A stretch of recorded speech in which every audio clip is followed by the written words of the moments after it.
Hi, why do people get married? What are their motivations to get married?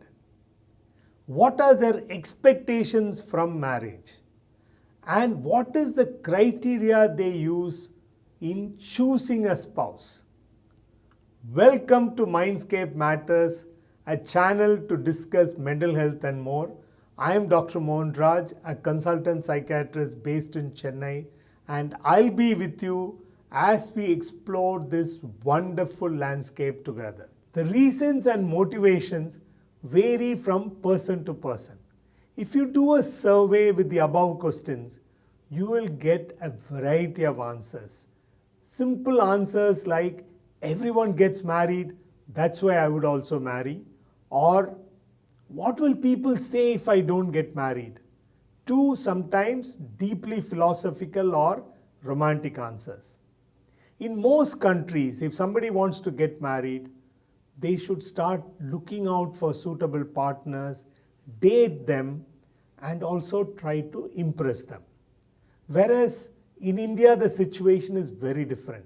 For majority of Indians, whether you are interested in another person or not, whether you want to get married or not, that is immaterial. When you reach a particular age, your parents will get you married.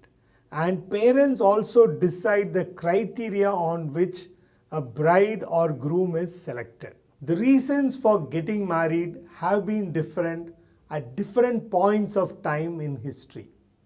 After Maslow published his hierarchy of needs in 1943, some authors found a similarity between Maslow's hierarchy of need and our reasons for getting married. One of the earliest authors to point this out was Bernard Poduska. Two people marry to fulfill their needs. It's also understood that if these needs, these expectations are not met by marriage, it can lead to marital problems. Let us go back in time to our prehistoric ancestors. We can only guess about their motivation to get married. According to Maslow's hierarchy, the basic needs are food and water. In prehistoric times, the criteria for choosing a spouse would have been: is he capable of hunting? Is she capable of gathering fruits and water for the family? Is he or she willing to and able to cook for the family? I used he or she because we are not yet sure whether our prehistoric ancestors were patriarchal or not. Putting food on the table continues to be an important criteria in choosing a partner. An occupationally dysfunctional man or woman would find it difficult to get married or stay married. The next need in Maslow's hierarchy of needs is safety. In ancient times, the criteria for choosing a spouse would have been: is he capable of protecting our daughter from wild animals and other human beings? Is she capable of protecting our son when he falls ill? We read about Swayamvarams where a man's physical strength is tested or his skills at handling weaponry is tested. A person with great physical strength will ensure safety. In addition, there are political reasons for getting married. A king who wants to spread his influence or to avoid war will find marriage as a perfect solution. A house provides physical security for the family members. In addition, it also provides financial security of owning an asset.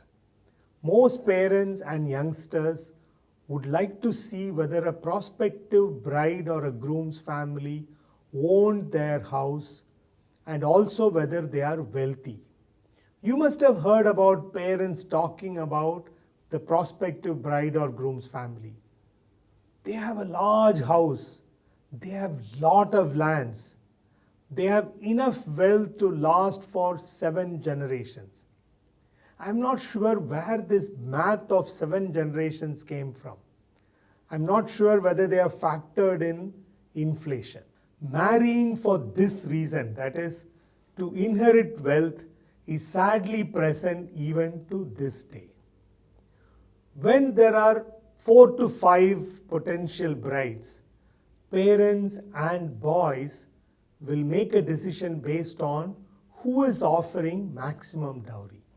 When a girl's father talked about a prospective groom and said, they have got 20 acres of land and 4 rice mills, the mother interrupted and said, but I heard he's short-tempered. He recently hit his mother. And the father would reply, that's just young blood. He will settle down once he is married. Our daughter will reform him. Something happened in India in the 60s. People started getting married for love, Maslow's next need in the hierarchy. I love this person. What more reason do you want to get married to someone else? They would argue with their parents. Their parents could just not comprehend.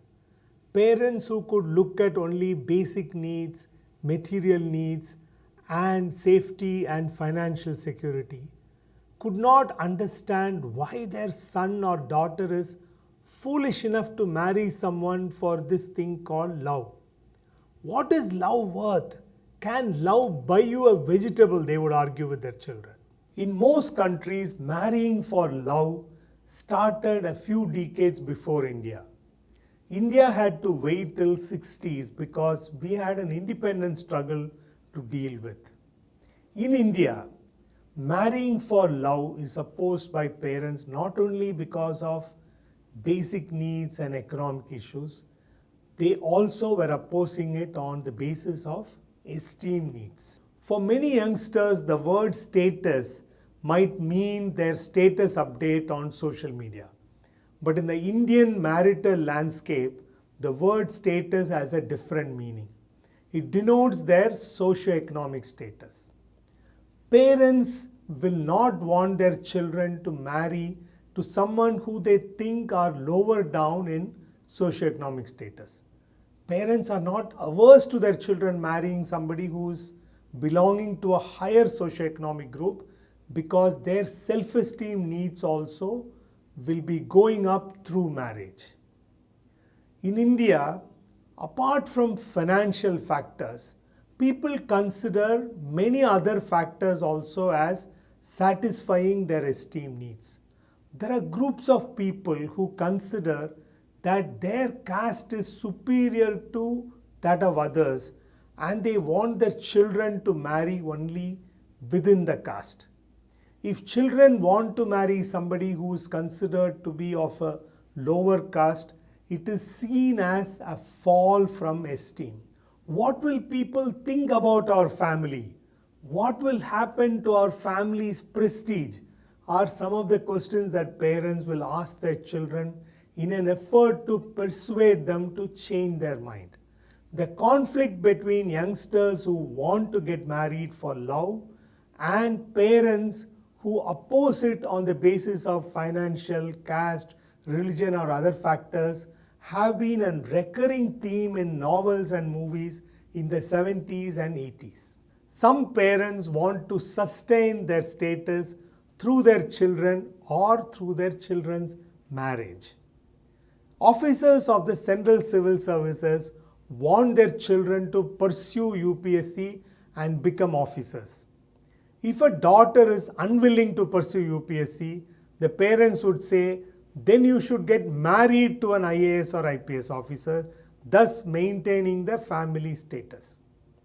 When UPSC results are ready, in addition to the press and the successful candidates, the list also goes to senior officers who have daughters of marriageable age. The list would include the names of successful candidates, their caste, religion and other details. This enables the senior officers to become early birds to go and meet these successful candidates and offer their daughters in marriage. Sometimes marriage can take away somebody's self-esteem. Before marriage, I was in an important decision-making role in my company. After marriage, you have brought me to this country where my visa status does not even allow me to work. I am only washing plates, lamented a young wife. If situation is not rectified, things can become worse. Among Maslow's love needs is sex.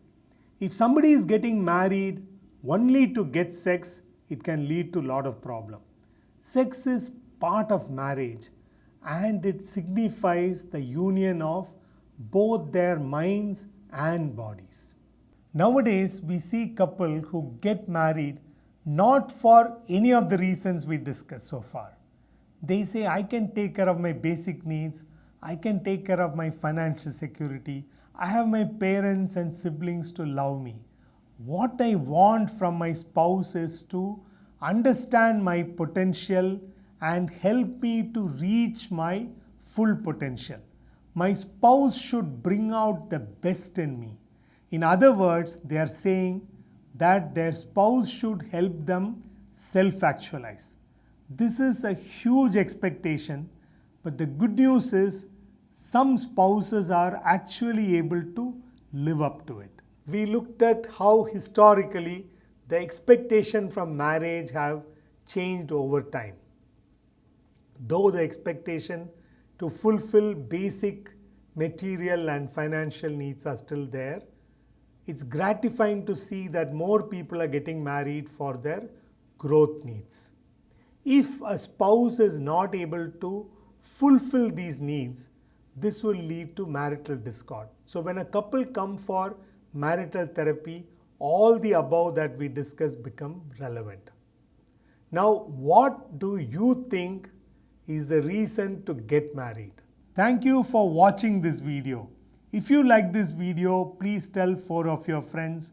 Also consider subscribing. Tell your friends that this video is available in Tamil also. Stay tuned because Mindscape matters. Bye.